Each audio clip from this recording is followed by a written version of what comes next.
네, 안녕하세요, 북스원 카페 여러분. 오늘은 이제 저번 시간에 이어가지고 이집트 문명 관련된 내용을 이제 강독을 해보겠습니다. 자, 이집트 문명 들어가기 전에 이집트의 자연환경 관련된 내용을 좀 언급하고 나서 이집트 문명을 들어가 볼게요. 자, 이집트 같은 경우에는 여기 이제 자연환경을 보면요, 그 주변에 다 이제 사막으로 이렇게 둘러싸여 있거든요. 그러다 보니까 여기 이제 외부 민족들의 어떤 침입이 상대적으로 적을 수밖에 없겠죠. 그리고 이제 사람들이 이제 살 수 있는 곳이 주로 어디냐면 음, 여기 그 나일강 주변이죠. 예. 그래서 이제 있는데 그래서 나일강은 이집트 문명에 상당히 중요한 그런 젖줄 같은 역할을 하는데요. 이 나일강이 이제 어디에서 발원을 하냐면요. 여기 쭉 보면 이제 이쪽에 그 빅토리아 호수가 있어요. 이 빅토리아 호수 쪽에 갖고 이렇게 발원을 하거든요. 그리고 이제 쭉 가다가 이쪽 그 수단 부근에서 두 개의 강이 또 이렇게 모아지죠. 그래서 이제 이쪽 에티오피아 쪽으로 해가지고 들어온 강이 그 청나일 강이고요. 이쪽이 지부티 쪽으로 발원한 것이 백나일 강이에요. 그래서 이렇게 합쳐져 갖고 이쪽 밑으로 내려가는 강이거든요. 그래서 이제 그 수원이 상당히 넓죠. 그래서 이 빅토리아 호수 같은 경우에는 그 지역 자체가 이쪽 자체가 그 우림 지역이죠. 열대 우림 지역. 그래갖고 강우량이 상당히 많고요. 그 다음에 이제 여기 보면 백라일강과 청라일강 지역은 사바나 기후대예요. 이 사바나 기후대 같은 경우에는 이 우기하고 그 건기가 명확하거든요. 그러니까 우기 때는 비가 되게 많이 나오는데 건기는 비가 적게 내려요. 그래서 우기 때 비가 많이 내리기 때문에 요 시기 때 많은 이제 빗물이 이렇게 내려와서 요쪽 이제 이집트 쪽 가면 상당히 많은 빗물이 이렇게 쏟아져 나오죠. 그러니까 요 시기가 되게 보면 홍수기예요, 홍수기. 그러다 바짝 맞았다가 다시 이렇게 그 어, 홍수가 나고 그런 시기거든요. 그래서 이제 보통 이집트인들은 이걸 잘 이용해 갖고 농사를 지어요. 그래서 보통 이집트인들 같은 경우에는 정확하게 범람 시기를 이제 알 필요가 있잖아요. 그래서 하늘을 관찰해. 하늘을 관찰해 갖고 하늘 별자리를 보고 365일 동안 이런 순환이 된다는 걸 알게 돼요. 그래서 이 365일을 세 시기로 나누죠. 세 개 계절로. 그래갖고 이제 보통 그 여기 사바나 기후가 이제 우기 시기가 되게 이제 그 범람 시기죠. 그래서 7월 그 하순 정도 돼요. 7월 하순부터 해갖고 12월 초순까지가 범람 시기고, 자, 그리고 이때 이제 또 그 물이 빠지는 시기가 있어요. 예, 그 범람해갖고 물이 빠지는 시기가 11월 중순부터 여기 2월 때까지예요. 자, 이때 물에 빠지면 되게 좋은 게 뭐냐면 그 상류로부터 계속 이제 여러 가지 유기물질이 이렇게 넘어올 거 아니에요. 그래서 범람 때 그 있다가 빠지면 이제 거기에 그다지 이제 뭐냐면 물이 빠지면서 거기 땅에 이런 유기물이 쌓이게 되거든요. 그래서 요 시기 때 이제 뭐냐면 밭갈이와 씨 뿌리기를 하죠. 그리고 여기에서 이제 농사를 지어요. 그럼 상당히 농사가 잘 되겠죠. 자, 그리고 나서 이제 물이 빠지고 나서 다시 범람하고, 그래서 이렇게 아케트, 파레트, 쉐무 이런 식으로 해갖고 이렇게 주기적으로 이렇게 계절이 어 그 일정하게 뭐냐면 순환이 되잖아요. 자, 그래서 이걸 이제 보고 나서 그 이집트인들도 이 자연이 이렇게 순환되기 때문에 당연히 자신의 인생들도 순환된다. 그래서 삶과 죽음이 이렇게 분리된 게 아니라 삶이 있고 그다음 죽음으로 넘어가고 다시 삶으로 돌아갈 수 있다라는 생각을 갖게 되죠. 그래서 영혼이 왜냐하면 불면한다. 영생을 할 수 있다. 이런 사고방식을 갖게 돼요. 거기에다가 이제 그 정치적으로 또 안정돼 있잖아요. 자, 그래서 이런 것들이 합쳐져 갖고 그 당시 이제 이집트인들은 주로 메소포타미아인들은 현세적이지만 이집트인들은 상당히 이제 내세적인 성격을 갖고 있다는 게 이건 자연환경과 그들이 처한 정치적 환경 이런 것들이 서로 연관되어 있기 때문에 그렇다는 거 좀 기억을 해두시고요. 자, 그러면 이제 그 미래인 교과서를 한번 읽어볼게요. 자, 미래인 교과서 그 22페이지 펴보죠. 자, 이집트 문명 관련된 내용 볼게요. 기원전 3000년경 나일 강유에서 이집트 문명이 발생했다. 자, 이 지역에서는 농경에 필요한 대규모 치수와 관계를 위한 강력한 공동체가 필요해지면서 통일왕국이 성립됐다. 이렇게 있죠. 자, 그래서 이집트의 이제 통일왕국 설립 관련된 내용이 나오는데요. 자, 이집트의 통일왕국을 좀 설명하기 전에 이집트의 정치사를 한번 좀 살펴본 다음에 좀 얘기를 해볼게요. 자, 이집트는 이제 그 30개의 왕조로 이렇게 구성이 됐죠. 여기 보면. 그래서 이제 마네트라는 사람이 이제 분류를 해놨는데, 여기 보면 초기 왕조 시대, 고왕국 시대 이렇게 있어요. 보통 이게 합쳐가지고 이제 고왕국이라고 하죠. 고왕국. 그래서 고왕국이고, 고왕국은 이제 1왕조부터 해가지고 6왕조 요 정도 이제 보고요. 그리고 중간기가 있어요. 여기 혼란기, 정치적 혼란기가 중간기가 있고, 그 다음에 그 중왕국 시대 있어요. 중왕국 시대에는 이제 11왕조부터 해서 12왕조 이렇게 이제 보고요. 그 다음에 이 중간기라고 또 혼란 시기가 있거든요. 여기는 이 십소스 민족이 쳐들어와서 있었던 지역이에요. 그리고 나서 신왕국인데 여기 이렇게 있고 이제 말기 왕조 시대 이렇게 있는데 보통 이렇게 합쳐갖고 신왕국이라고 해요. 신왕국. 자, 신왕국 때는 이제 이집트가 본격적으로 외부에 팽창했던 제국주의 시대였거든요. 영토도 제일 확장됐던 시기고요. 그래서 이제 있고 그리고 나서 이제 그 우리가 알고 있는 이 포툴로 마이너스 왕조, 그리스 계통의 왕조가 등장하고 그다음에 이게 이제 로마한테 멸망당하죠.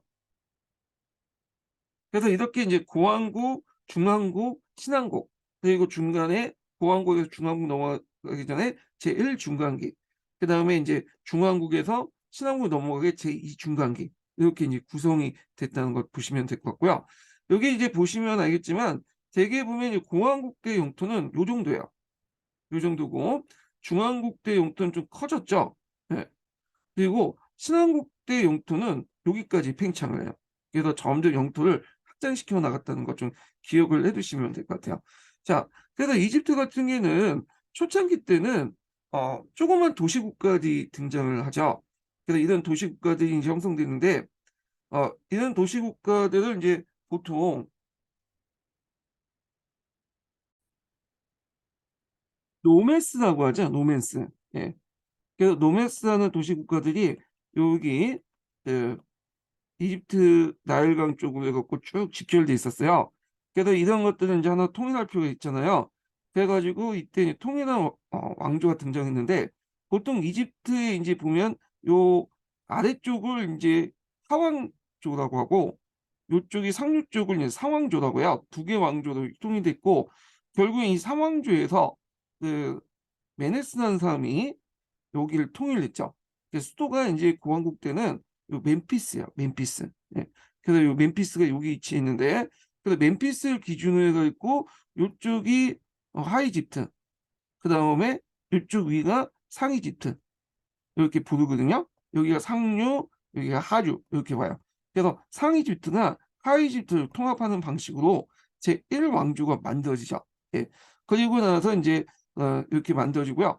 중왕국 같은 경우에는 이 공왕국이 멤피스잖아요. 중왕국은 그 테베로 이렇게 옮겨져요. 수도가. 그래서 이제 테베를 중심으로 이제 통일됐고 신왕국도 마찬가지야. 그래서 이 테베로 이제 이렇게 옮겨지면서 어떤 현상이 일어나냐면 보통 우리가 이제 그 태양신이 제일 이제 이집트에서 제일 높은 신이죠. 근데 이 태양신에다가 아몬이 붙여요. 아몬나라는 이제 그 신앙이 형성돼요. 중왕국 이후부터는. 그래서 요 아몬나가 왜 형성됐냐?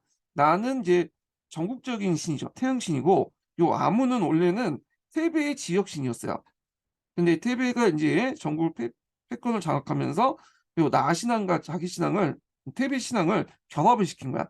그래서 아몬나 신앙으로 바뀌었다. 이렇게 보시면 될 것 같아요. 자, 그러면 이제 다시 이제 보면요. 자, 이집트인들의 종교는 다신교고요. 태양신을 숭배했죠. 그래서 이 태양신을 라라고 이제 하죠. 자, 왕인 파라오는 태양신의 나의 아들이자 살아있는 최고의 신으로 여겨져 절대 권력을 가지고 신권 정치를 했다. 그래서 이런 것들은 메소포타미아하고 이제 뭐냐면 비교해 볼 수 있어. 메소포타미아는 왕권이 강하지만 왕이 신이 아니었죠. 신의 대리자였잖아요. 예.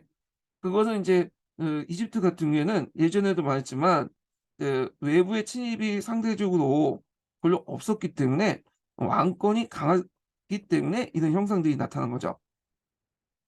자, 그리고 제사장과 관료들이 지배층을 형성했고 백성들은 대부분 예속적 농민으로서 공납을 이제 바쳤으며 피라미드 같은 건설 가 같은 대규모 토목공사에 동원되기도 했다. 이렇게 있는데 자, 여기 밑에 보시면 이 피라미드는 누가 건설했을까? 이렇게 이제 나와 있거든요.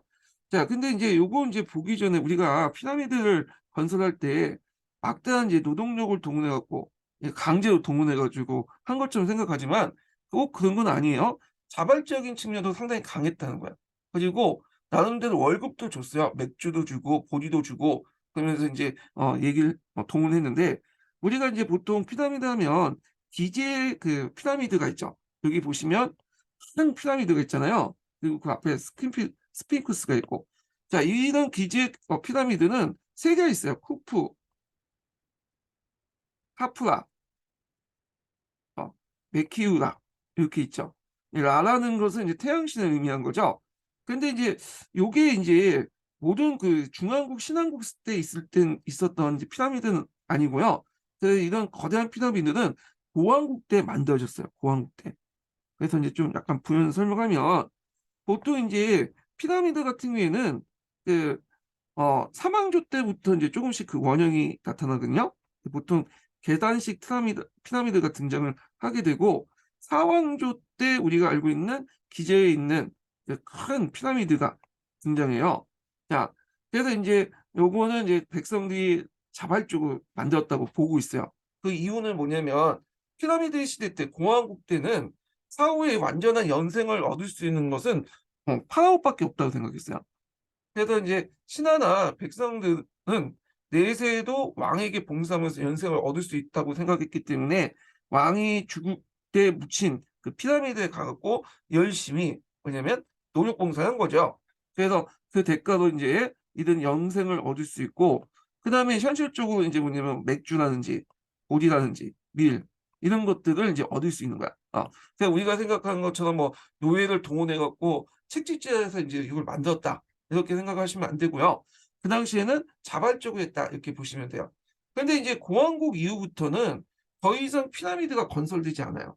왜냐하면 이제 그 중간기 그러니까 공화국에서 중앙국 넘어간 제1 중간기 때 혼란이 있었잖아요. 그래서 사람들이 큰 충격을 받은 거야. 그래서 창조신이 정한 질서가 이 세상을 창조신이 정한 질서가 이 세상의 왕을 정점으로 하는 국가 체제로 이제 실현됐다고 믿었던 사람들에게 큰 충격을 주죠. 왕권이 상당히 실추되니까 중왕국 이후부터는 신하나 백성들이 피라미드를 만드는 대신에 자신의 손으로 영생을 위한 길을 이제 찾게 돼요. 그래서 이제 과거 이집트 왕은 영원 불면하는 신적인 존재이기 때문에 미다로 보존했는데 이때부터 이제 평민들도 영생 개념이 들어갔기 때문에 평민들까지 미다를 만들게 돼요.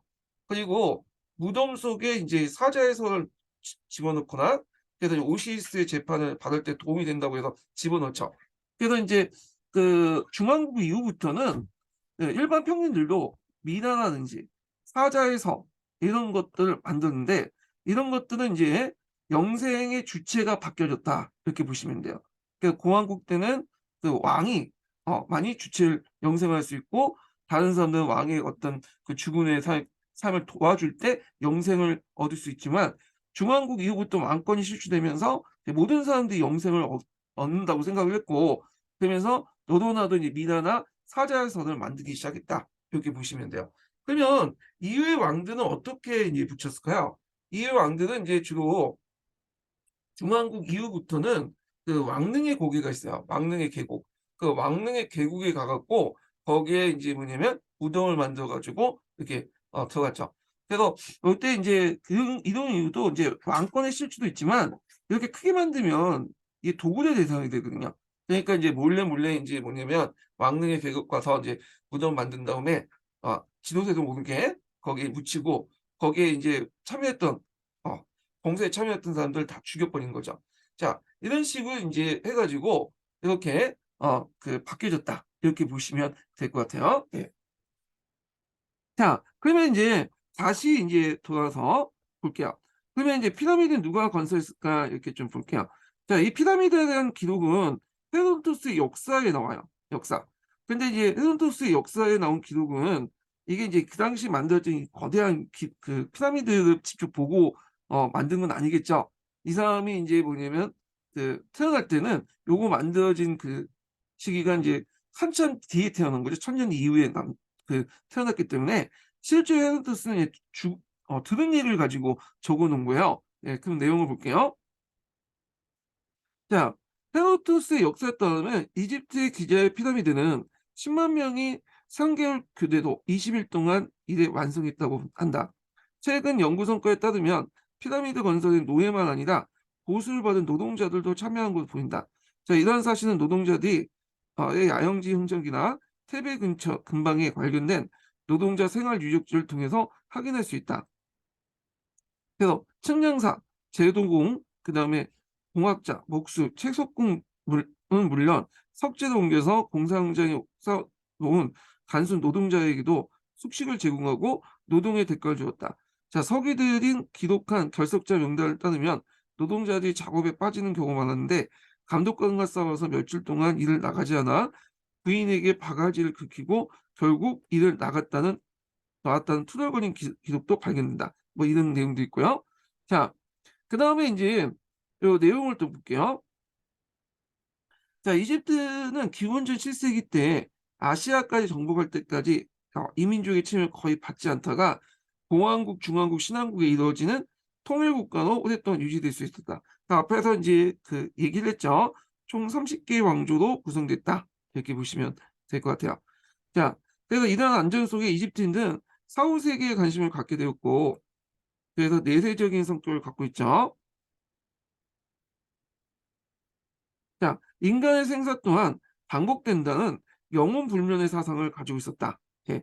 그래서 이거는 이제 그 나일강의 이제 그 줄기와 나일강의 그 주기하고 연결돼 있어요. 주기가 반복되죠. 범람 시기, 건조 시기 이런 시기가 반복되잖아요. 자, 이에 이집트인들은 자신이 죽은 후에 카라는 영혼이 있어갖고 다시 돌아올 수 있다고 생각하기 때문에 미라를 만들기 시작했고요. 그리고 사후 세계를 믿었기 때문에 이 세계에 대한 안내서인 사자서를 함께 묻었다. 이렇게 보시면 될 것 같아요. 자, 메소포타미아인들과 비교해 보면 전 시간에 얘기했지만 메소포타미아인들은 영혼의 존재를 믿었죠. 그렇지만 죽은 후의 영혼은 어둠컴컴한 곳에 갇혀 있다가 뭐냐면 사라진다고 생각했어요. 근데 이집트인은 아니죠. 영혼은 계속 갈 수 있다. 영생할 수 있다고 믿게 된 거야. 자, 그리고 이제 이렇게 있고요. 그 다음에 나일강의 주기적인 범람으로 보통 이제 시기가 딱 고정돼 있죠. 아까 얘기한 것처럼 땅이 비옥해졌기 때문에 헤로도스는 이집트 문명을 나일강의 선문이라고 했다. 자, 나일강의 범람을 예측하기 위해서 천문학이 발달됐고 태양력이 만들어졌으며 그래서 365일이라는 개념을 이제 파악을 했죠. 네. 그리고 이제 이걸 1년으로 삼아서 태양력이 만들어졌다는 거. 그 다음에 범람 후에 경작지를 복원하는 과정에서 측량술과 기하학도 발달할 수밖에 없겠죠. 그 수학도 발달돼서 십진법이 사용됐고요. 미단을 만드는 과정에서 외과의학 같은 것도 발달됐다. 이렇게 보시면 돼요. 그래서 이제 십진법이라고 하지만 십진법은 뭐 이집트에서만 발달된 건 아니에요. 왜냐면 우리 이제 인간의 손이 10개잖아요. 손가락이. 그러니까 자연스럽게 십진법이 나올 수밖에 없는 구조죠. 그 다음에 또한 파피루스가 상형 문자를 기록했다는 거죠. 자, 파피루스는 지중해 연안 습지에 물이 지어 있는 그 풀인데 이게 이제 고대 이집트에서 이걸 가지고 종이로 만들었어요. 그 가운데 줄기 부분을 얇고 긴 조각을 잘라가지고 압착한 후에 발려서 다시 매끄럽게 만든 것이 이제 파피루스거든요. 그래서 이 파피루스의 흔적이 지금도 있어. 이 파피루스가 이집트만 사용했던 게 아니라요. 나중에 노마에서도 이걸 사용했죠. 예. 이 노마가 이제 이집트를 정복을 했잖아요. 그래서 이제 우리가 보는 페이퍼라는 말 있죠. 이런 말이 이제 파피루스에 나왔고, 보통 우리가 이제 A4 용지를 쓰죠. 그 A4 용지의 이제 크기가 요 파피루스의 크기, 쓰는 크기하고 또 일치해요. 그래서 서양에서는 중세 시대 때 이집트하고 교육이 단절되니까 양피지를 사용하고 있다가 나중에 중동에서 뭐가 건너오죠? 종이가 건너오죠. 예. 이렇게 이제 하게 됐다는 것 좀 기억을 해두시면 될 것 같아요. 자, 그다음에 이제 여기 이제 이집트의 정치와 사회 구조를 좀 볼게요. 자, 전 국토가 파라오의 소유로 간주되었으며, 그래서 상업이나 농업 등 모든 경제 활동이 그의 통제에 있었다. 자, 왕실에 납부하는 모든 생산물은 왕실 창고에 수납되었으며 2년마다 정부의 토지나 수확량, 가족의 수, 왕실 창고의 재고량 등을 조사를 실시했다. 그래서 이제 그 이집트에서 생산된 모든 그 생산물들은 그 왕의 소유야. 물론 이제 이건 좀 간접적이긴 한데 일단 왕에게 세금을 바치면 왕이 모든 걸 다 뭐냐면 그 세금을 쓸 수가 있어. 그래서 나중에 이제 로마가 그 이집트를 정복했잖아요. 옥타비아누스가 이집트 정복하면서 일종의 이집트의 파라오가 되죠. 그러니까 이제 이집트의 이제 막대한 이제 생산물들, 특히 이집트 같은 경우에 밀 생산량이 되게 많거든요. 이를 이제 뭐냐면 얻게 돼. 이걸 바탕으로 자신의 정권을 다지는 데 이용했죠. 자, 그래서 이제 있고 파라오 밑에는 승려와 관료도 있었다. 자, 관료 조직은 오늘날 재산가, 장차관에 해당한 직책이 있었고 그 밑에 각종 분야별 부서가 있었다. 자, 이러한 행정기구의 실무자들로서 많은 서기가 있었는데 그래서 문자를 독점하였고 큰 자부심을 느꼈다. 그렇죠? 자, 그래서 이제 문자 얘기를 하겠는데 그 당시 문자를 사용할 수 있었던 계층은 예전에도 얘기했지만 두 개 계층이죠. 승려 계층하고 신간이죠. 그 다음에 서기 계층이야. 그래서 이 서기가 되면 상당한 이제 사회적 지위가 있었어요. 메소포타미아나 이집트 지역에서. 네. 그래서 육체 노동을 하지 않고 시원한 데 앉아가지고 이제 글을 쓸 수 있는 거죠. 예, 이것만. 그래서 이제 보통 이제 그 당시 문자는 주로 여러 가지 목적으로 쓰지만 뭐 행정이라든지 이런 데 이제 주로 많이 쓰였겠죠. 자, 그 다음에 이제 이렇게 했고 다음 관련된 내용을 볼게요. 여기 금성교과서 한번 볼게요. 자, 그래서 이제 금성교과서도 이제 왕국 출현 관련된 내용이 있고요. 그 다음에 이집트가 이제 폐쇄적이기 때문에 이민족의 침해를 받지 않았다는 거. 그리고 오랫동안 통일왕국을 유지할 수 있었다는 거. 이렇게 있는데, 자, 여기에서 좀 눈여겨볼 게 이제 그 뭐냐면, 로제테 석굴이야. 로제테 석굴. 자, 로제테 석굴이 이제 이게 되게 중요한 게 뭐냐면, 여기 이제 주요 내용이 이제 사제들이 포톨로마이스 5세에 큰 은혜를 베푼 찬양 글을 쓴 내용인데, 이 석굴이 이제 발견되면서, 이 도석, 그 석비가 발견되면서, 그 당시 뭐냐면, 그리스 문자, 고대 그리스 문자가, 고대 그리스는다. 이집트 문자가 발견된 거죠. 그래서 여기는 이제 크게 세 개의 문자가 적혀져 있어요. 그리스 문자, 이집트 민중 문자, 이집트 상형 문자 이렇게 세 개로 적혀 있는데 요게 이제 어떻게 발견됐냐면 프랑스가 나폴레옹이 그 당시 이집트를 공격했죠. 그때 이제 뭐도 데리고 왔냐면 어, 이집트를 전공하는 그 고고학자들도 같이 데리고 왔어요. 발굴 사업을 같이 했는데 그때 우연찮게 이 로제타 석굴이 발견한 거야. 로제타 석비가 석불이 난다. 석비가 발견됐는데 그래서 이제 여기는 이제 이렇게 있는데 고대 그리스 문자는 해독이 되죠. 이미 알고 있으니까. 근데 이집트 민중 문자는 상형 문자는 이 해석이 안 돼. 여기 상형 문자라고 되어 있지만 이걸 신성 문자라고 해요. 이걸 데모틱이라고 하죠. 예. 하여튼 해석이 안 되니까 고민하고 있는데 그리스 문자에 뭐가 나오냐면 클레오파트라가 나와요. 여러분들 클레오파트라 여왕 아시죠? 예. 근데 그 클레오파트라 여왕은 아니고요. 보통 이제 마이오스 왕조에서는 그 보통 단독 왕도 있었지만 이렇게 공동으로 이렇게 통치하는 왕이 있었거든요. 자매간에 이렇게 남매간에 결혼을 그러니까 남매간에 결혼을 해가지고 그 공동으로 통치하는 그런 게 있었어요. 그래갖고 이제 좀 근친혼이죠. 그래서 남자 그 파라오를 포트로마이오스라고 했고요. 그래서 여자 파라오를 클레오파트라고 했어요. 예. 그래서 이 클레오파트라는 우리가 알고 있는 클레오파트라 외에도 그 전에 한 7명, 8명 있었어요. 자, 그래서 이제 포톨로마이오스 5세와 결혼한 아마 남매 정도 됐고요. 그 당시 이집트는 근친혼이 있었으니까. 그래서 클레오파트라 공동 파라오 이름인 거야. 근데 이 클레오파트라 이름이 그리스 문자에도 나오고요. 보니까 민중 문자에도 요거와 연결된 문자들이 나와요. 상형 문자, 그러니까 신성 문자에도 나오죠. 자, 그러니까 이제 요 A와 B와 C는 동일한 글이다라고 판단한 거야. 그러니까 A가 일단 해석됐으니까 이걸 기반으로 B와 C를 해석할 수 있겠죠. 그러면서 자연스럽게 그 당시 이집트의 신성 문자나 이집트 민중 문자들이 뭐냐면 해석이 되죠. 그러면서 이제 이걸 바탕으로 다른 문자들도 왜냐면 기록이 있다 이렇게 보시면 될 것 같아요. 자, 그러면 신성 문자는 뭐냐 하면 이 신성 문자는 주로 이제 그 종교 행사를 기록하기 위해서 만든 거예요. 그래서 신전이나 왕의 무덤 등의 공식 기록에 사용했던 거고요. 그 다음에 이제 민중 문자, 이 데모스어, 데모틱이라고 하는데 보통 일반 사람들이 사용하는 민간 상용 문자라고 보시면 돼요. 민중 문자는요. 예. 그래서 일단 이제 이렇게 그 문자가 이제 해독이 되니까 이걸 바탕으로 이제 전문적으로 이제 이집트를 전공하는 사람들이 늘어나게 되고 그 이집트학이 발달됐다 이렇게 보시면 돼요. 여기 좀 눈여겨볼 게 뭐냐면 프랑스에서 발견했는데 영국 박물관에 있죠. 그건 뭐냐면 그 예전에 제가 서양사 개론에서 좀 얘기했지만 그때 이제 나폴레옹이 그 급히 빠져나갔죠. 프랑스가 쿠데타 일으키려고. 그래서 그때 이제 그 이집트에 있었던 프랑스군이 영국군한테 대거 이제 포로가 돼요. 그 과정에서 이제 요것도 뭐냐면 영국한테 넘어가게 된 거예요. 예. 자, 하여튼 이렇게 이제 보시면 될 것 같고요. 그다음에 여기 피라미드에서 이제 보면 우리가 알고 있는 이제 후프 카프라 메키우라 그 큰 피라미드는 여기 기자에 있었던 거고요. 후프 카프라 메키우라 그 큰 피라미드, 스핑크스도 마찬가지죠.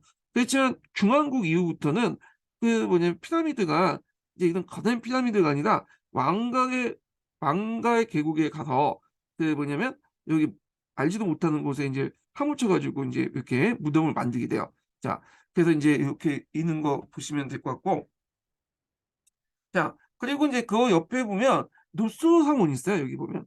예. 그래서 여기 되게 큰 그 뭐냐면 안구 신전, 열주 신전이 있거든요. 이 노스 상원. 그래갖고 요런 것도 있다는 좀 기억을 해두시면 돼요. 예. 자, 그다음에 계속 읽어볼게요.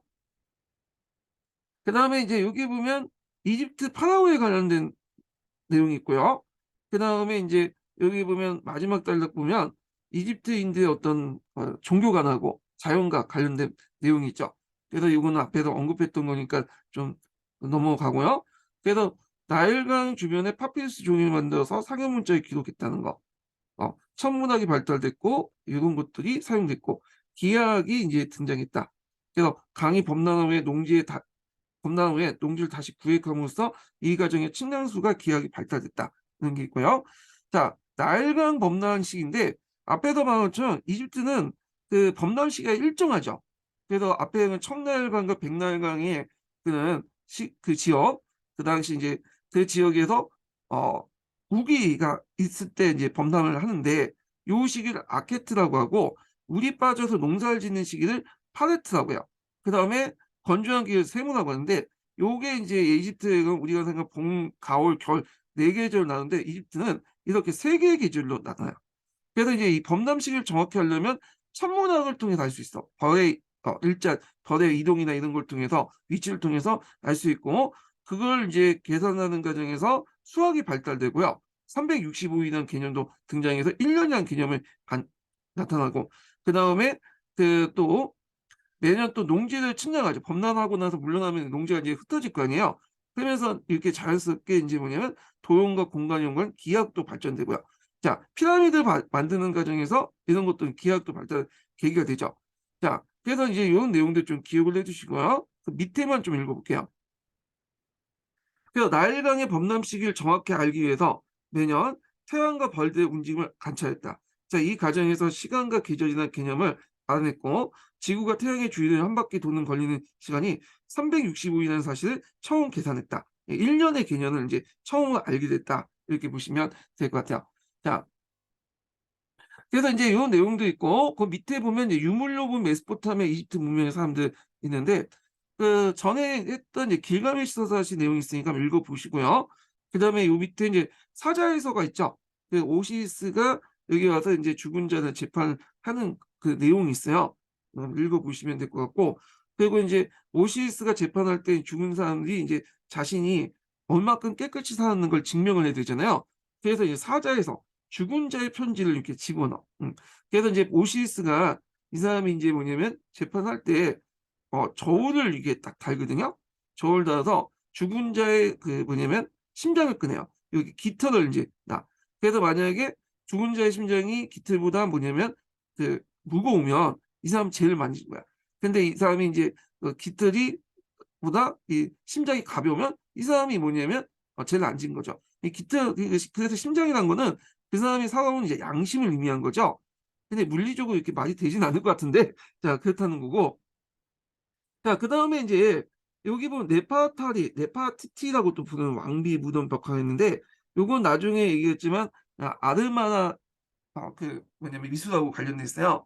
예전에 이제 이그나톤의 종교개혁 관련된 내용 아시죠?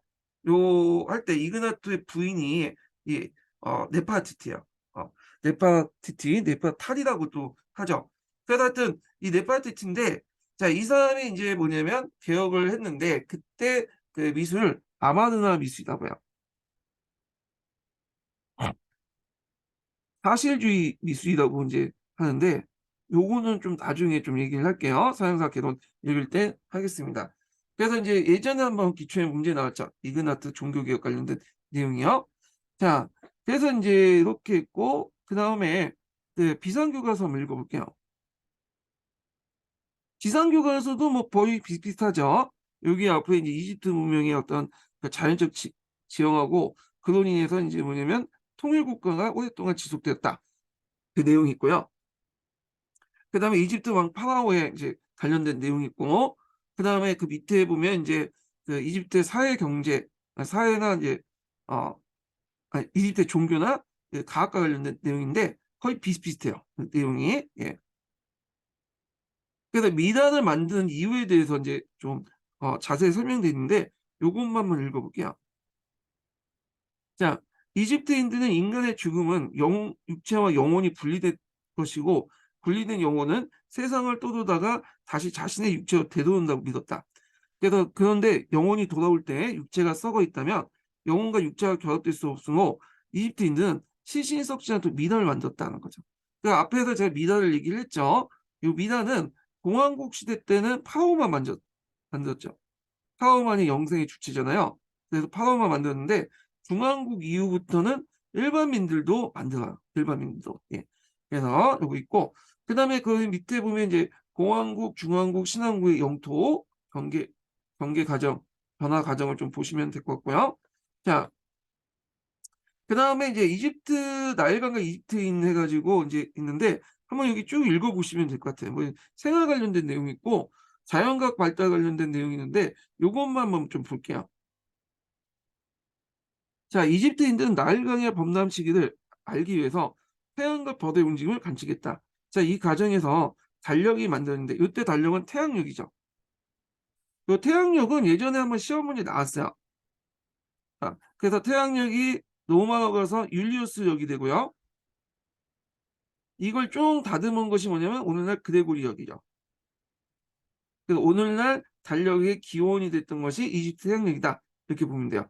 또한 나일강의 범람으로 땅의 모양이 변하면 수학량과 농토 측정이 차질이 생기기 때문에 자연스럽게 기하학도 발달했다. 그래서 나일강 근처에 발견된 린드 파피루스에는 수의 영상과 도형의 명적을 구하기 등이 실려 있다. 도형의 명적 구하기 등이 실려 있다는 거. 그래서 이제 이렇게 있고 그다음에 파피루스 관련된 내용 있죠. 그래서 이집트인들은 나일강 연안에 습지를 파피루스를 채취한 후에 이 식물 줄기를 이용해서 종이를 만들었다. 파피루스 채취하는 모습이 있고 거기에 제작 과정이 있는데 심심하신 분들 한번 해보세요. 예. 자, 그런데 여기 또 보면 동물 가죽을 만든 양피지보다 비용이 덜 들고요. 진흙판이나 석판보다 가지고 다니기 편하죠. 그래서 서아시아에서는 기운 후까지 파피루스를 많이 사용했다. 영어의 종이 페이퍼라는 뜻이 이 파피루스에서 유래되었다. 이렇게 있죠. 자, 그다음에 이제 이런 내용들 보시면 될 것 같고, 그다음에 이제 어 서양사 세계에서 이제 좋아서 천재 교과서를 볼게요.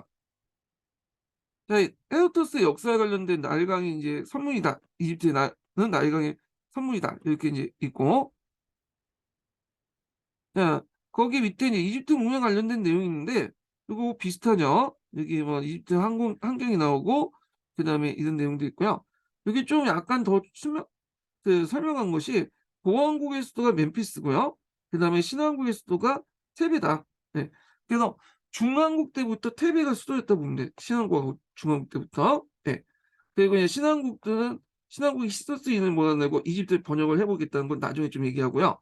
자, 보왕국 수도 이제 여기 내용을 볼게요. 자, 고왕국은 나일강 하류에 멤피스를 수도하였다. 고왕국 때 피라미드 건설되기 시작했는데 대표적인 것은 쿠프왕 때 피라미드입니다. 그러니까 사왕조 때 건설됐던 거죠.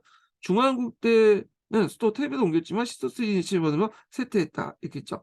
근데 여기 좀 눈여겨볼 게 뭐냐면 여기가 뭐 하류인 것처럼 얘기하고 있는데 여기는 상류예요. 여기까지가 상류예요. 예. 그래서 양자강이다. 나일강 여기 보면 삼각주가 있거든요. 삼각주 위에 이제 멤피스가 있어. 그래서 멤피스를 기준으로 해갖고 이쪽이 그 하류, 이쪽이 상류예요. 이렇게. 그래서 이렇게 하기 때문에 이게 상류가 되는 거고 여기가 하류가 되는 거죠. 물이 반응이. 예. 그래서 보통 이제 상왕조에서 그 단결력이 있어갖고 하왕조 이렇게 병합하는 방식이야. 그래서 여기가 인구가 적고 인구가 여기 많은데 불구하고 여기는 상당히 정치적인 군사력이 강해요. 그래서 보면 상왕국부터 그러니까 보왕국, 중왕국, 신왕국 다 요 상왕조 상이집트에서 주로 했다. 그래서 상이집트, 하왕조 그 하이집트를 병합하는 방식으로 통일했다. 이렇게 기억을 해두시면 될 것 같아요. 예. 자, 그 다음에 거기에 보면 이집트 문명의 특징인데 이것도 앞부분에 있는 내용도가 비슷비슷하죠. 그 다음에 이제 그 밑에 이제 사회 구조가 있고 여기 좀 눈여겨볼 게 뭐냐면 아부신베 신전이 있어요. 예. 자, 이건 나중에 좀 다시 얘기할 텐데 신왕국 때 람세스 2세가 요게 이제 신전을 세웠다고요. 그래서 위치가 어느 정도 어디에 있냐면 여기 그 이집트 쪽에 갖고 이렇게 상류 쪽이 있죠. 상류 쪽. 그러니까 수단 부근에 있다 보면 돼요. 수단하고 이렇게 경계선이 있는 그 지역에 거대한 신전을 세웠다. 이렇게 보시면 돼요. 자, 요거 한번 볼게요. 여기 아부신벨 궁전 있죠? 램세스 2세가 자기 자신을 위해 건설한 대규모 건축물로 입구에 세워진 4개의 석상 그 높이만 해도 22m에 달한다. 이렇게 볼게요. 자, 사암 절벽을 뚫어 만든 신전이다. 사암이라는 것은 이게 이제 부서지기 쉬운 돌이거든요. 그러니까 쉽게 그 안에 만들 수 있겠죠. 그래서 신전 입구에는 거대한 램세스 2세 있고 그 다음에 내부에는 수많은 조각상과 벽화, 상형 문자가 새겨져 있다. 자, 20세기 들어간 나일강의 아스완 하이댐. 요 댐은 이제 누가 만들었냐면 그 당시 이집트의 이제 그 영웅이었던 나세르라는 대통령이 있었어요. 예. 이 나세르가 이제 처음에는 이 댐을 만들려고 그 뭐냐면 미국의 도움을 요청받았는데 미국에서 거부했죠. 그래서 이제 소련의 지원을 받고 이 댐을 만드는데 그럼에도 불구하고 자금이 이제 뭐냐 부족하니까 어 그 어디에요? 그 수에즈 운하를 국유화시켜 버렸죠. 예. 그 과정에서 2차 중동 전쟁이 일어났던 거예요. 그래서 이 아스알 하이댐이 되게 크거든요. 그래서 이걸 만드는 과정에서 여기에서 우리 장기니까 요걸 이제 뭐냐면 국제협력통의 이 아부시베를 끌어올려서 위로 올려서 이제 보존됐다고 해요. 지금도 이게 이집트가 상당히 이제 나일강이 상당히 중요하잖아요. 근데 이집트뿐만 아니라 요 나일강은 아까쯤에 얘기했지만 탄자니아, 빅토리아 호수가 탄자니아 있거든요. 그리고 여기 쭉 건너와서 이제 그 수단이나 에티오피아나 그다음 이집트, 부르디 그 일대에 이제 그 또 같이 쓰는 국제 하천이에요. 그래서 예전에 이제 그 수단하고 이것 때문에 이집트 때문에 좀 말이 많았고 얘네들이 협정을 통해서 이제 그걸 정했죠. 물에 얼마나 쓸 것인가 나일강을. 그리고 최근에는 이제 뭐 에티오피아하고 이제 그 당시 수단하고 또 이집트 간에 갈등이 있어. 이 물 때문에. 그래서 이제 있는데 하여튼 이게 국제하천이라는 거죠. 이집트만 쓰는 그 물이 아니에요. 강이 아닌데 자, 뭐 이렇게 뭐 넘어가고요. 자, 거기 보면 나일강을 활용한 이집트인의 농업 관련된 내용인데 요것도 그거 한번 읽어보세요. 예. 그래서 어, 읽어보시고 세 개의 시기로 나누고 이때 때마다 농사를 지었다 이렇게 보시면 될 것 같아요. 자, 그 다음에 뒤에 가면 이제 이집트 문화 관련된 내용이 있는데 자, 여기 보면 이제 파라오 무덤에는 거대한 피라미드가 이제 구성이 됐고요. 스핑크스가 수호신을 그 입구에 지냈다. 자, 요거는 사왕조 때 얘기됐죠. 사왕조 때. 그리고 카이로 근처에 기자에 들어선 세 개의 피라미드는 웅장한 공을 자랑한다. 그래서 사왕국, 주로 이제 공왕국 때, 공왕국 중에 사왕조 때 얘기해요.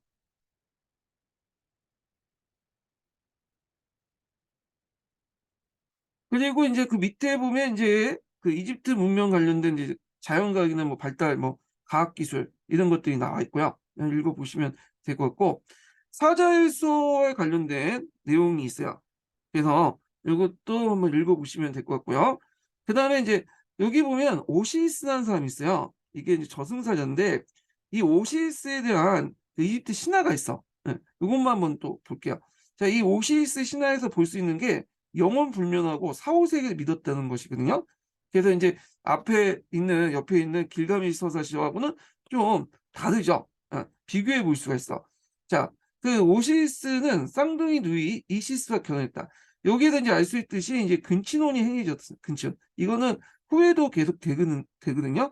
그래서 파라오 같은 경우에는 자기 친척들이나 뭐 여동생이나 이렇게 해갖고 결혼을 해요.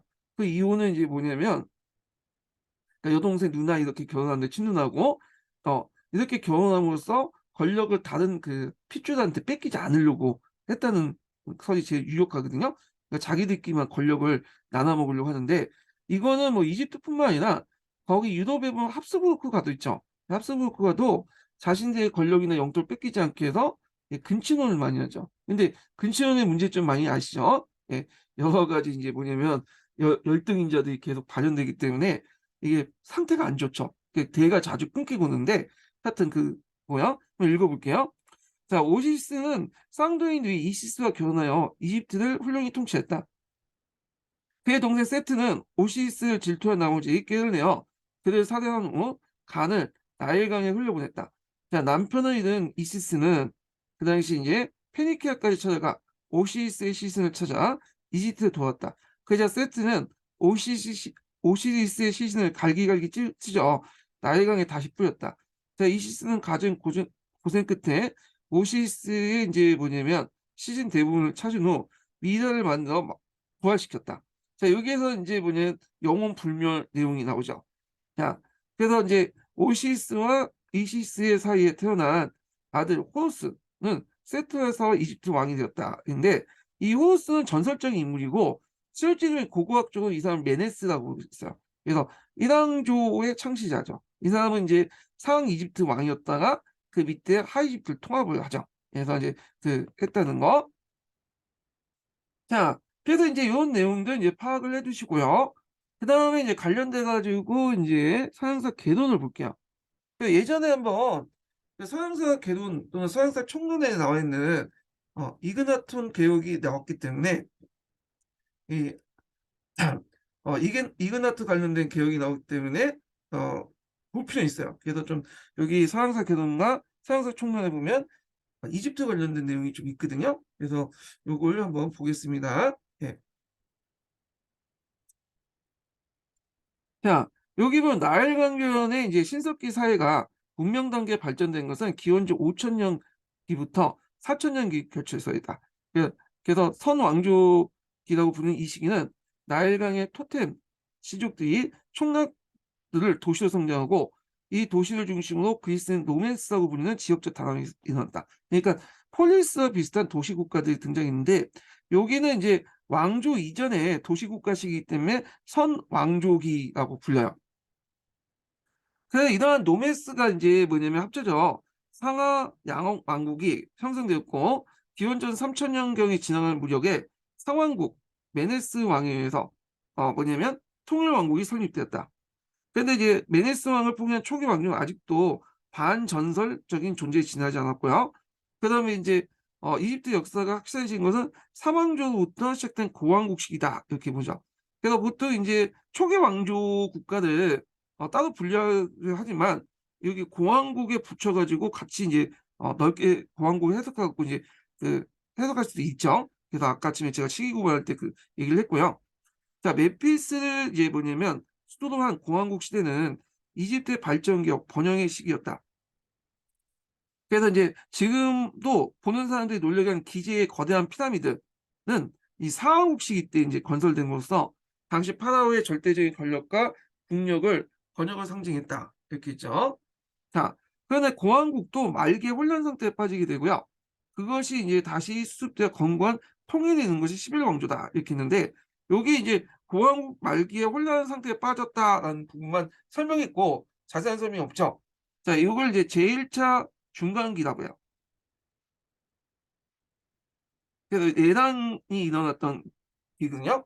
그래서 중앙집권 체제가 이제 붕괴되면서 지방 세력가들이 등장을 하죠. 그래서 봉건적 귀족 제후들이 그 지방을 장악하게 돼요. 그래서 상대적 왕권은 약화되죠. 그래서 앞에서 얘기한 것처럼 이 왕권이 약화되면서 이제 영생의 주체가 왕이뿐만 아니라 일반 민중들도 영생의 주체가 될 수 있다는 생각을 하게 되는 거죠. 예, 뭐 이런 것들 그래서 이제 피라미드나 그다음에 이런 것들이 거대해진 게 아니라 이제 축소돼서 왕릉의 계곡이 가고 그리고 이제 뭐 사자서나 미나 같은 것들이 이제 일반 평민들도 만들어지기 시작한 때가 이 1중간기 이후에요. 중왕국 시대부터죠. 그래서 11왕조 관련된 내용이 있는데요. 자, 새로이 수도가 된 것이 테베죠.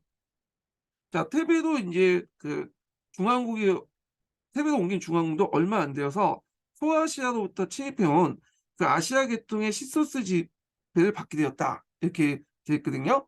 그래서 여기 뭐 갑자기 중앙국만 좀 약간 간단히 설명을 했는데 요걸 잠깐 이제 보충할게요.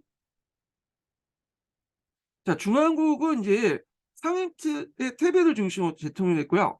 뭐 유명한 왕들이 이제 아메네헤트 1세, 뭐 세누스트 1세인데 12왕조 때 이제 제일 번성기를 누렸다고 그래요. 그다음에 정통적인 파라오 위험이나 왕권 신수적인 어떤 대신에 민중성, 정의, 질서를 강조하는 정책을 전개했다. 그래서 요때는 이제 뭐냐면 중왕국 시기 때는 왕권이 상당히 약해진 세대다. 이게 일자 중간기에 영향을 받았던 거죠. 예. 그리고 이제 요게 좀 눈여겨볼 게 뭐냐면 테베도 옮기면서 여긴 안 나왔지만 그 아몬 신이 이 테베 지역 신이 나시온과 결합돼요. 아몬나 숭배를 하게 되죠. 예. 이건 신한국 때도 연결돼요. 신한국도 테베를 기점으로 해갖고 세워진 왕조잖아요. 자, 그러면 이제 다시 넘어가서요. 자, 그래서 이제 시소스의 침입을 이제 받게 되는데, 자, 이 시소스는 이제 되게 언제 쳐들어왔냐면, 여기 16세기에서 17세기, 기원전 이제 17세기에서 16세기 정도 쳐들어왔죠. 근데 정확하게는 18세기 때도 보고 있는데, 자, 요 시기를 이제 뭐냐면 제2중간기라고 해요. 제2중간기. 예. 그래서 17세기부터 해서 그 뭐냐 16세기 때 이렇게 이제 시기인데 대개 보면 이제 그 당시 세모 쪽과 인도 유럽의 어떤 민족 이동이 시작되고 그게 자극을 받아갖고 그다음 시소스 민족이 들어왔는데 이 시소스는 한 개 민족으로 구성된 게 아니라 되게 다양한 민족으로 구성됐다고 보고 있어요. 그래서 이제 이 시소스 민족들이 주로 어디를 점령하고 있었냐면 다 점령한 건 아니고 이집트 하류, 어, 이 이집트 하류에 점령하고 나서 또 몇 개 왕조를 만들었거든요. 네. 그래갖고 이제 됐는데 자 그때 이제 이 시소스 민족 안에 어떤 민족이 들어왔냐면 뒤에 이제 나온 이제 헤브라이 민족 있죠. 요 민족이 여기 들어와 같이. 그래갖고 이제 그 시소스 민족이 격파되고 나서 오랫동안 이제 신왕조 밑에 있다가 애들이 이제 모세의 이끄는 모세의 어떤 지도하에 그 이집트를 탈출하죠. 이게 이제 성경책에 나온 출애굽기라는 거 있죠. 애굽기. 그래서 예굽이라는 건 이집트에서 탈출한다 뜻이잖아요. 예. 그래서 이제 있는데, 자, 하여튼, 그래서 이제 이런 거 있고, 뒤에 나오겠지만, 이제, 이 모세가 그 당시, 이그나트 신앙의 영향을 받아서 뭐 유일신을, 강조한 것이 그것 때문이다. 이렇게 하는 설도 있어요. 물론 이제 앞뒤는 맞지 않지만, 하여튼 가설이 있다는 거. 근데 여기는 간단하게 시소스 민족들에 이제 대한 내용이 적혀 있는데, 요거는 뒤에 이제 좀 약간 적죠. 예. 그래서 요거는 좀 약간 이거 설명하고 나서 제가 보충자료 설명하고 나서 읽을게요. 자, 그래서 이제 이 시소스 민족들은 그 이집트에 큰 영향을 미쳐요. 그래서 청동제 그릇이나 도구, 무기 제작 방법이 도입됐고요. 그러니까 우리가 이제 이집트를 청동기 문화라고 얘기를 하는데 실질적으로 이제 청동기 문화는 요때부터야. 이 스스 민족이 쳐들어온 부터야. 그래서 그 전까지는 주 석기 문화였다 보면 돼요. 그 다음에 전차라는 것이 혁명적 전술에 일어났다. 그래서 이때 말이 끄는 전차가 등장했다. 네. 말이 끄는. 그래서 이제 이 말이 끄는 전차가 상당히 중요하죠. 왜냐하면 이걸 바탕으로 해서 또 정복 활동을 할 수 있죠. 그래서 그 신앙조 때는 영토가 팽창을 했죠. 제국주의 정책을 할 수 있었는데 여기 말이 끄는 전차가 큰 역할을 했다 이렇게 보시면 돼요. 이 말이 끄는 전차는 아마 이제 그 인도 유럽어족 계통의 민족들이 이제 그 있거든요. 뭐 시타이트도 그렇죠.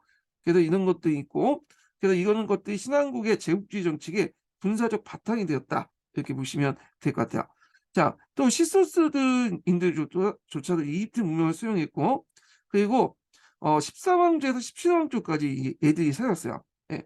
그래서 파라오 체제를 바탕으로 해서 군주제를 성립했는데, 주로 얘들은 이제 상류까지는 안 가고, 하류를 이제 중심으로 해서, 그, 나일강 그 델타 지역 있죠? 삼각주 지역을 중심으로 해갖고, 세워졌고요. 그리고 이때 이제 상류에는 그 당시 테베를 중심으로 해갖고, 이제 그 이집트인들, 고유 이집트인들 있죠? 얘네들이 이제 딱 기다리고 있다가, 뭐냐, 얘들 치죠. 그래서 몰아내버린 거야. 예. 그리고 나서 세운 게 이제 신왕국이야. 그래서 테베를 기준으로 했기 때문에 그 이집트 상류 그 애들이 힘을 합쳐서 하류에 있던 하집트에 있던 시소스인들을 몰아냈다. 이렇게 보시면 될 것 같아요.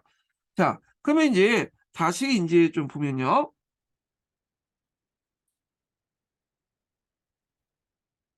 자, 그래서 이제 17왕조 시기부터 이집트는 시소스를 몰아내고 신왕국을 세웠다. 자, 신왕국 시대에는 이 이집트는 공화국 시대의 이제 국력과 번영을 되찾아 크게 발전했을 뿐만 아니라 시소스가 이제 전해준 말이 끄는 전차로 강화된 군사력을 가지고 제국주의 정책을 팽창 정책을 썼다. 그래서 이제 이집트의 세력은 팔레스타인과 시리아부터 멀리 유프라테스강 상류까지 미치게 되었으며 소아시아로부터 남하된 히타이트와 마주치게 되었다.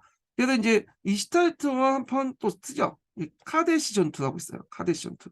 지역 패권을 둘러싸고 카데시 전투가 있다. 그죠? 그래서 이제 여기는 이제 신앙조가 이렇게 딱 끝났는데 신앙조에 대한 설명이 좀 짧아요. 신앙조는 여기 이제 앞에서 얘기했처럼 18왕조부터 해갖고 그 뭐냐면 18왕조인가? 아니 17왕조 때부터 18왕조부터 보네. 네. 20왕조까지요. 네. 그래갖고 이렇게 있고 그 다음에 그 여기가 17이 아니에요. 18왕조 같은데. 네. 그래서 17왕조부터 13왕조부터 해갖고 17왕조 때까지가 이제 뭐냐면 그 제2 중간기 시소스 왕조 시기거든요. 그래서 요거는 좀 그런 것 같아요. 그래서 이제 하여튼 이 신한국이 너무 짜박하게 서술돼 있어갖고 이걸 좀 보충할게요. 네. 자, 여기 이제 보면 자, 신한국의 이제 건설 배경은요. 히소스인데 친일파 지배는 이집트 제후들의 결속을 강화했고 특히 이제 상이집트 중심으로 했죠. 상이집트 같은 경우에는 정치적 결속력이 강하다고 했죠. 테베를 중심으로 해방 전쟁이 전개해서 결국 18왕조의 이제 시조에 있던 아모스 1세가 요들을 축출해요. 그래서 단일 군주 지배가 이제 형성된다. 그래서 이제 이 그 당시 18왕조는 대내적으로 정치적 안정적인 행정 조직을 재편성하고 농업과 무역 진흥 및 문화 보흥을 정책을 했고요. 그리고 제국주의 대외 정책을 했다. 그래서 앞에서 언급한 것처럼 이 시소스가 전해준 전차도 군사를 강화시켰죠. 여기에 이제 좀 대표적인 왕들 보면요. 예, 하투셰프스트라는 여왕이 있었어요. 유명한 여왕이에요, 이 사람이. 투트모스 3세라고 해서 이때 이제 제국지 침략의 절정을 이뤘죠. 중동 지역을 원정하고 이집트 문화를 메소포타미아 에게 문화에 영향을 줬다는 거. 그다음에 아몬나라는 거대한 이제 신전을 건축했다는 거. 이런 것도 있고요. 그다음 19왕조인데 19왕조는 그 람세스 2세로 유명하죠. 이 사람은 이제 소설책의 이제 또 주인공이기도 하죠. 그리고 람세스 2세는 거대한 이집트 왕국을 건설했고 그 앞에서 교과서에서 나온 천재교육에서 나오는 아부 신비의 신전을 건축했다는 거죠. 그리고 이제 주변 이민족의 발발과 히타이트가 충돌하게 되는데 그 유명한 전투가 카데시 전투죠. 요 카데시 전투는 그 상당히 유명한데 이 히타이트하고 이제 이집트가 그 중동 지역의 패권을 둘러싸고 싸운 전투예요. 근데 히타이트는 그 당시에 철기를 사용하고 있었고요. 그다음 히타이트는 이제 이집트는 주로 이제 뭐 청동기라고 하지만 대부분 청동기는 이제 주로 그 지휘관들만 가지고 있었고 대부분 사졸들은 이제 뭐냐 석기를 가지고 있었죠. 그래서 싸움은 아마 히타이트가 이길 거라고 보고 있는데 약간 그거에 대한 어떤 그 명확한 증거가 없어. 지금 기록이 없기 때문에 모르고 하여튼 무승부도 보고 있어요. 예. 그러니까 카데시 전투에서 이제 뭐냐면 최초의 평화 조약을 또 맺었다고요. 그래서 유엔에서는 이걸 상당히 좀 기념하고 있는데 최초의 평화 조약을 맺었다 이렇게 보시면 돼요. 자, 그 다음에 이제 신화왕국 말기 때 들어가면 외부 세력이 들어와요. 이 바다의 민족, 해상 민족이라고 하는 그런 민족들인데 이 민족은 뒤에 좀 얘기하겠지만 중동 역사상 상당히 큰 영향을 미쳤던 민족이거든요. 이 정체가 분명한데 여러 나라를 이집트도 공격하고 그 다음에 이제 우리가 있는 시타이트도 요 바다의 민족의 공격을 받고 뭐냐면 멸망을 했어요. 그래서 시타이트가 멸망하면서 철제 그런 제조 기술들이 이제 널리 확산이 됐죠. 예. 자, 하여튼 이렇게 있고 그 후에는 이제 여러 이민족들이 공격을 받게 되죠. 예. 그래서 이제 최신 왕조 시대로 넘어가는데 보통 최신 왕조도 앞에서 이제 후기 왕조라고 하죠. 후기 왕조도 넓게 보면 신왕국이 이제 포함돼서 이제 얘기를 하고 있죠. 자, 그러면 이제 계속 읽어보겠습니다. 자, 그러나 이제 신한국도 후반기에 접어들면서 그 세력이 기울어졌고 외부부터 이른바 해상 민족들에게 시달림을 받는 등 세태에서 기원전 12세기 이후에는 리비아, 에디오피아 등 다른 이민족의 지배를 받게 되었다. 자, 그 후 26왕조기 때 일시 부흥은 노력이 행해졌으나 큰 성공을 거두지 못했고 그 다음에 페르시아, 알렉산더 대왕, 로마에게 각각 정복되면서 이집트 고대사가 막이 내렸다. 이렇게 보시면 될 것 같아요. 자, 근데 여기에서 이제 중간에 갑자기 이제 중요한 게 빠졌는데 이 종교개혁 관련된 내용이 빠졌거든요. 그래서 이 종교개혁 관련된 내용을 좀 보고 넘어갈게요. 33페이지 좀 보죠. 자, 종교개혁 관련된 내용이 여기인데 이게 되게 짤막하게 돼 있어요. 그래갖고 이거는 이제 제가 좀 보강을 하고 보충제를 보강하고 그 다음에 사형사 개론하고 사형사 총론 내용이 좀 자세히 돼 있거든요. 그래서 한번 같이 읽어보겠습니다. 자, 요 이집트의 종교개혁 그러니까 이제 이그나톤 그 다음에 아메호테라고 또 하죠. 예, 그 아메호테 종교개혁이 그 뭐냐면 시험 문제 나왔죠. 이제 기출문제. 자, 그러면 이제 한번 읽어보겠습니다. 일단은, 읽어본 게 먼저 설명을 해볼게요. 자, 여기 종교개혁인데, 시기적으로 보면 14세기야. BC 14세기. 저 신한국 때 이제 뭐냐, 18왕조 때, 했다고 하거든요. 그래서 이제 눈여보면 여기, 그, 투투모스 3세가 있고, 아메호테 3세가 있고요. 그 다음에 이제 아메호테 4세, 투탕카몬 이렇게 있고 그 다음에 19왕조는 뭐야? 우리가 앞에 언급했던 람세스 1세, 2세는 그 뒤에 왕이고요. 거기에서 이제 아메호테 4세가 이제 뭐냐면 개혁을 했죠. 그때 18왕조 때 개혁이고 이때 이제 이 사람은 이제 영어로 이그나톤이라고 해요. 이그나톤. 또 동일한 이름이에요. 예. 그리고 이제 이 사람이 이제 뭐냐면 나중에 이름 바꾸죠. 아케나톤이라고 바꾸죠. 그러니까 아메오테 사세, 이그나톤, 아케나톤은 다 동일인이다. 이렇게 보시면 될 것 같아요. 자, 그러면 이제 보면 시대적 배경을 보면 대내적 이유가 외부세의 위협, 특히 히타이트의 위협이 고조되죠. 그래서 아메호테 4세가 왕비였던 네파티티의 조언을 얻어서 종교개혁을 진행했다. 그래서 이 네파티티는 여기 있죠. 네파티티 왕비상 있죠. 예산인데 있고 의미를 보면 자, 아케나토의 개인의 위대성 부각과 문화적 가정의 삶이라는 시각이 공존돼 있다. 이렇게 있는데 요거 관련돼서 이제 이게 그 서양사 총론에 있거든요. 요건 뒤에 좀 얘기할게요. 자, 그 내용을 보면요. 국가의 주신이 그 아멘나죠. 아몬나. 그 아몬나는 아멘은 이게 원래 테베 신이었죠. 그러다가 이제 이게 태양신이 이제 결합됐죠. 중앙국 이후부터. 그래서 다신교 대신에 일신교인 아텐신으로 이제 전환돼. 그럼 얘도 태양신이고 얘도 거의 태양신이거든요. 그러면 뭐가 다르냐? 이렇게 볼 수가 있는데 여기에서 이제 요 태양신이라는 건 인격신이야. 어, 그래서 얘들 수가 뭐냐면 살라모스의 어떤 감정을 가지고 있어. 그 인격신적 모습이죠. 성격체에 나오는 야해 같은 존재예요. 예, 이런 것들이고 이 아텐신 같은 경우에는 인격신이 아니에요. 이거는 이제 어떤 원리, 법칙 이런 것들이죠. 아까 이제 범신론, 이신론 이런 거와 이제 비슷한 건데 하여튼 그런 성격을 띠고 있어. 같은 태양신이지만 그래서 이제 이 아텐신을 개명하면서 아메오트 사스도 자기들 이름을 아케나토로 개명하죠. 아케나토.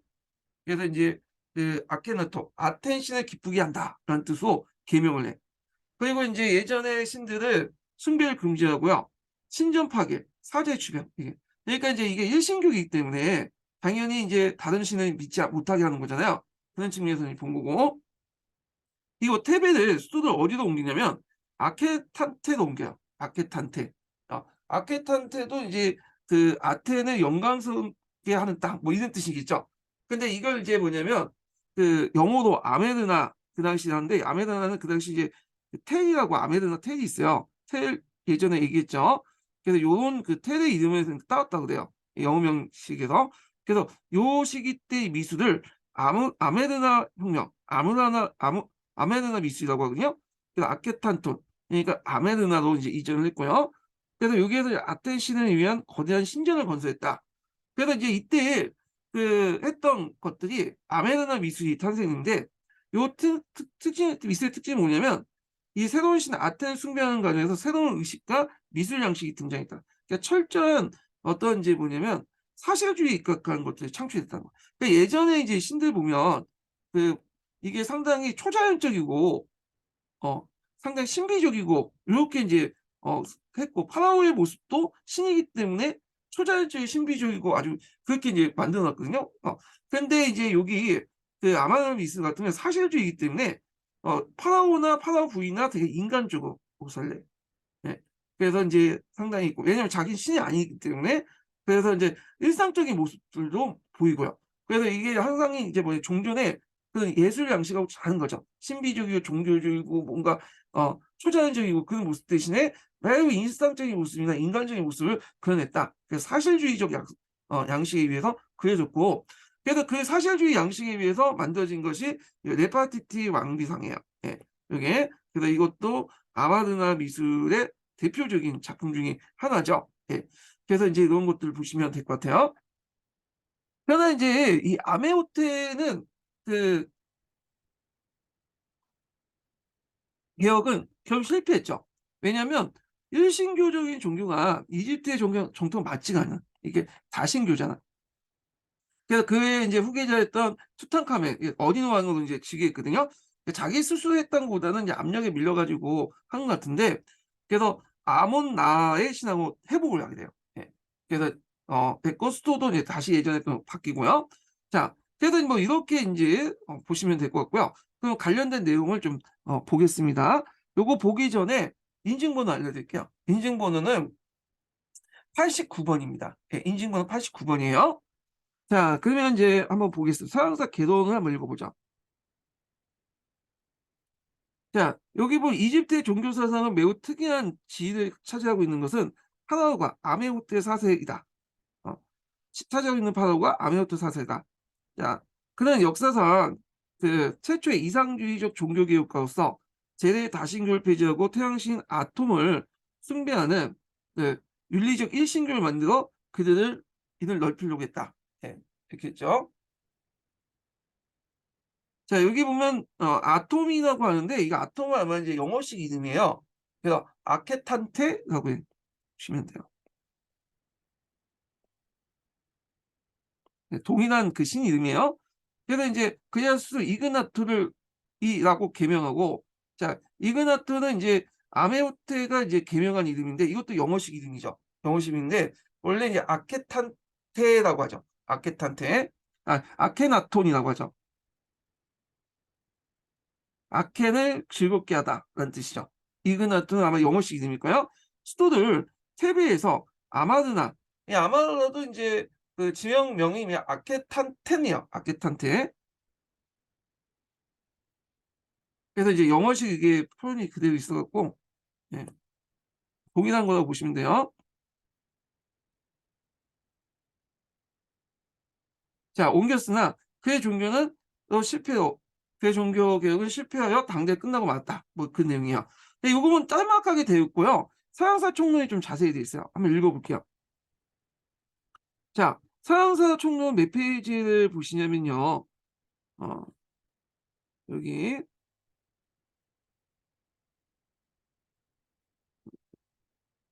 몇 페이지야? 60페이지 펴보세요. 60페이지. 자, 그래서 이제 보면 다신교 혹은 범신교를 믿는 이집트에서는 BC 14세기 중반 종교개혁이 일어났다. 자, 이 시기는 대내적인 위기와 외부 세력의 위협, 특히 시타이트 위협이 고조될 때다. 자, 아메오테 4세는 왕비 네파티티의 이제 조언을 받아서 종교 제도를 바꾸려고 했다. 그는 태양신 아텐, 아톰이라고 하죠. 그래서 숭배를 기반으로 한새 종교를 선포했다. 자, 아텐 신은 삶의 근원이며 모든 존재물에 에게 태양의 빛으로 생명을 부여한 신이라는 것이다. 과거 신앙과 차별성을 강조하기 위해서 아메오테 사람을 사세는 자신의 이름을 아케나텐, 이그나톤이라고 이제 바꾸고요. 자, 아케나톤은 예로부터 숭배되어 온 신들을 가짜로 선포하고 숭배를 금지했다. 신전을 파괴되었으며 사제들은 쫓겨났다. 자, 새로운 의식과 새로운 미술 양식이 아텐 신을 숭배하기 위해 창출되었다. 자, 이러한 종교적 번역이 이른바 아마르나 혁명이다. 자, 이때 종교개혁 시도를 두고 현대학자들 두 가지 상반된 견해를 갖고 있는데, 하나는 아케나토의 개인의 위대성을 어, 부각시키려고 했던 것이고, 또 하나는 문화적 가정의 산물이라고 보고 있다. 이렇게 있죠. 예. 자, 그랬고 있고, 아케나토는 종교개혁을 상징하는 뜻에서 새 수도를 건설했는데, 수도를 테비에서 새로운 도시 아케탄테, 그래서 이제 이걸 아마르나라고 해요. 아까지만 아마르나는 이제 영어식 표현인데 텔의 그런 거는 아까지만 이제 지칭이라고 했죠. 그래서 여러 가지 문화 지층으로 구성된 게 텔인데 거기 하여튼 그걸 옮겼고 여기에서 거대한 신전을 세워 아테를 숭배했다. 종교를 반영한 이 시기의 미술은 사실과 추상을 종합한 보왕국 시대와 달리 철저한 사실주의를 추구했다. 그러니까 조각가들은 아케나톤의 모습을 그 자체를 묘사하고 친근감 있는 그의 일상생활을 그대로 표현했다. 그래서 이제 여기 보면 아케나톤과 네파티와 그 세자들을 표현한 거죠. 아주 일상적인 내용을 표현한 거야. 그래서 이제 있고 그러나 아케나트의 일신교적인 어떤 종교개혁은 실패에 도왔다. 실패의 원인은 일신교의 종교가 이집트의 가구와 전혀 관련이 없었기 때문이다. 새로운 일신교에 대한 강신은 예로부터 정통을 완전히 무시한 거다. 왜냐하면 이제 이집트는 예전부터 다신교를 믿었죠. 그러니까 맞지가 않은 거야 이게. 예. 자, 이에 그가 죽으면서 그의 종교 역시 사라졌다. 그의 사후에 사위며 후기자인 투텐카멘은 아몬-라 신앙에 대한 정통적 신앙을 회복했다. 본래 아몬과 라는 따로 존재한 태양신이었으나 이게 이제 두 신이 하나 합쳐 주신이 아몬-라로 숨겨졌다. 원래는 이게 지역신이라고 했죠. 근데 나와 이제 결합이 된 거예요. 투텐카멘은 이 아텐신 숭배에 관한 모든 차치를 철저히 지우려고 했다. 이렇게 있는데 자, 이 투텐카멘은 아주 어릴 때 즉위했기 때문에 투텐카멘이 했다고보다는 그 당시 아몬나를 믿고 있는 신관들이나 귀족들의 압력 때문에 그런 걸로 보고 있어요. 이 사람이 일찍 죽었거든요. 예. 그래서 이 사람은 또 뭘로 유명하냐면 파라오의 저주로 또 유명하죠. 투텐카몬 왕 전설 해가지고 그때 1922년에 영국에서 이 투텐카몬 무덤을 발굴했는데 거기에 참여했던 사람들이 많이 죽었다고요. 그래서 그때 이제 문을 열자 거기에 있었던 그 문에 들어가서 이제 투탕카멘 문을 딱 들고 들어가니까 거기에 발굴한 사람들이 원인 모르게 다 죽었다고 그러거든요. 그 뭐 미라의 저주, 투탕카멘의 저주도 되게 유명하잖아요. 예. 근데 후에 이제 거기에 먼지 속에 치명적인 박테리아가 있기 때문에 죽었다라고 지금 나중에 알려지게 되죠. 하여튼 투탕카멘의 황금 가면은 그 세계적 교과서에 있어요. 예. 뭐 이렇게 이제 좀 보시면 될 것 같고요. 예. 자, 그러면 다시 이제 그 서양사 총리 그 위에 볼게요. 아메호테의 종교 볼게요. 자, 아메호테의 종교 개혁에 대한 상대적 평가는 유일신교가 아텐 숭배에 왔다는 유일신교가 아텐 숭배에 왔다는 전통적인 견해다. 유일신교라는 건 아텐 숭배에 이렇게 연결되죠. 예. 이에 따라 이제 출애굽을 BC 13세기 발생한 역사 사건을 볼 때 초기 이스라엘 유일신교는 19왕조의 세티 1세 람세스 2세의 궁중에서 교육받은 모세가 그 앞에 이제 18왕조 때의 아케나트의 종교개혁 영향을 받은 결과라는 것이다. 그러나 기록을 상세히 보면 이러한 견해는 신빙성 없어 보인다. 아메호테는 아테네를 최고신으로 숭배하고 했지만 이집트인은 파라오에 대한 정신적인 숭배를 버리지 않았다. 그래서 아케나트의 의도한 종교 제도가 진정 무엇인지 확실치 않다. 그런 새로운 종교를 선포함으로써 단지 옛 종교 속에 깊이 뿌리내고 있는 엄격한 정통주의를 배제하고 고대 동방에 널려 퍼지는 세계화 움직임 속에 받아들이는 것 아닌가 추측된다. 그래서 이제 위대한 이 아케나토 아메호테의 이제 그 개혁을 자신의 위대함을 존재로 부각시키기 위해서 한 것도 있고 또 하나는 문화적 가정을 이렇게 보는 게 그 당시 이제 고대 동방에 퍼지는 세계화 움직임과 연결돼 있다. 그런데 그거에 대해서는 구체적 언급을 안 해가지고 저도 잘 모르겠어요. 예. 그래서 하여튼 이렇게 이제 보고 있는데 결론은 뭐냐면 그 우리가 알고 있는 유대교의 일신교 사상은 이 아메호테하고는 상관없다라는 게 그냥 하나의 가설에 불과한다는 거예요. 왜냐하면 일단은 이 모세가 살았던 시기는 좀 뒤에 있는 시기고 이게 이제 아메호테 종교개혁이 이집트인들 절대 다수의 지지를 받았거든요. 그러니까 뭐 이게 어떤 후에 영향력이 남아서 모세에게 영향을 줬다는 건 좀 말이 안 된다. 뭐 이렇게 얘기를 하는 것 같아요. 예. 자, 그래서 이제 이렇게 해서 한번 봤고, 그 다음에 이제 서양사 개론 내용을 또 보겠습니다. 네.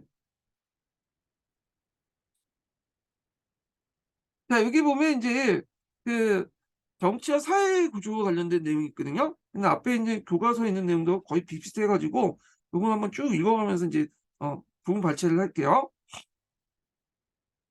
자, 이집트는 공화국 시대에 고대 국가의 체제를 완성시켰으며 그것은 동양의 전제주의 국가이다. 이 전제 국가의 지배자의 칭호는 큰 지배라는 뜻을 가진 파라오였다. 파라오는 신의 후손이고 신적인 존재로 절대적인 권력을 장악하고 있다. 그는 국가와 정부여 정치와 종교는 파라오에게 결합되어 있었다. 전 국토가 이론상 파라오의 소유였으며 상업이나 농업 등 모든 경제 활동이 그의 통제에 있었다. 자, 왕실의 납부되는 모든 생산물은 상하 이집트 2개의 창고에 수납되었으며 일찍부터 2년마다 정부의 토지나 수확량, 그 다음에 가축의 수요, 왕실 창고의 재고량 등을 조사가 실시됐다. 자, 성스러운 절대적인 지배자인 파라오 밑에 그를 보좌하기 위한 승려와 관료들이 있었다. 자, 관료 조직은 오늘날 재산과 장차관에 해당한 지책이 있었고 그 밑에 각종 공공 분야별 부서가 있었다.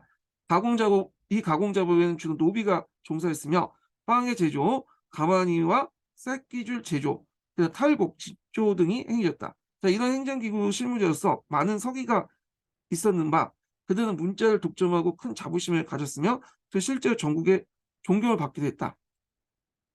자, 지방행정은 전국을 가구의 부족 국가를 토대로 한 40개 노메스로 구분했고 이 노메스는 초창기 때 도시국가 지역이라고 했죠. 그 도시국가겠죠.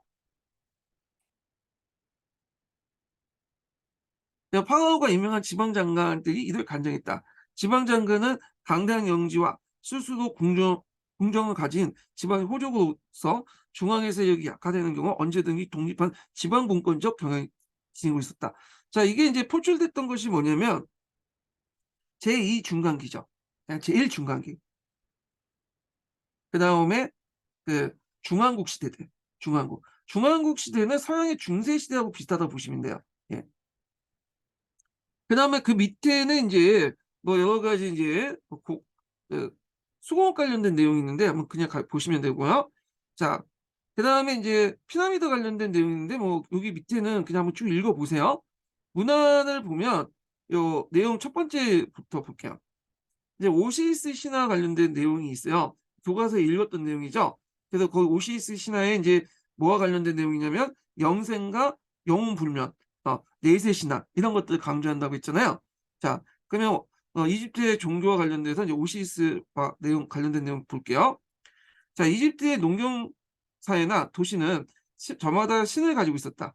자, 이런 다신교적 신앙 속에서 일찍부터 두각을 나타낸 신은 메이신 호루스와 태양신 라 또는 레였으며 중왕국 이후 수도가 된 테베의 수신 아몬이 또 널리 숭배됐다. 또한 이집트 이제 생명인 나일강과 농업의 신인 오시리스는 사악한 동생 세트에서 살해됐다. 자, 대지와 풍요의 여신이며 오시리스의 아내 이시스는 전국토를 혐오며 오시리스의 사지를 몸을 찾아서 그의 생명을 부활시켰다. 이 신화는 죽음과 부활, 농산물을 포함한 식물의 성장과 고사를 상징하고 있거니와 호루스는 오시리스 아들인 동시에 파라오인 호루스의 하신이라고 생각했다. 자, 오시리스의 신화에서 보이듯이 이집트인은 사람이 죽은 후 영원, 카라고 하죠. 카가 일단 사람의 몸을 떠나지만 파라오나 귀족들의 경우 그 영혼이 다시 시체로 돌아와서 죽은 후에도 생활이 계속된다고 믿었다.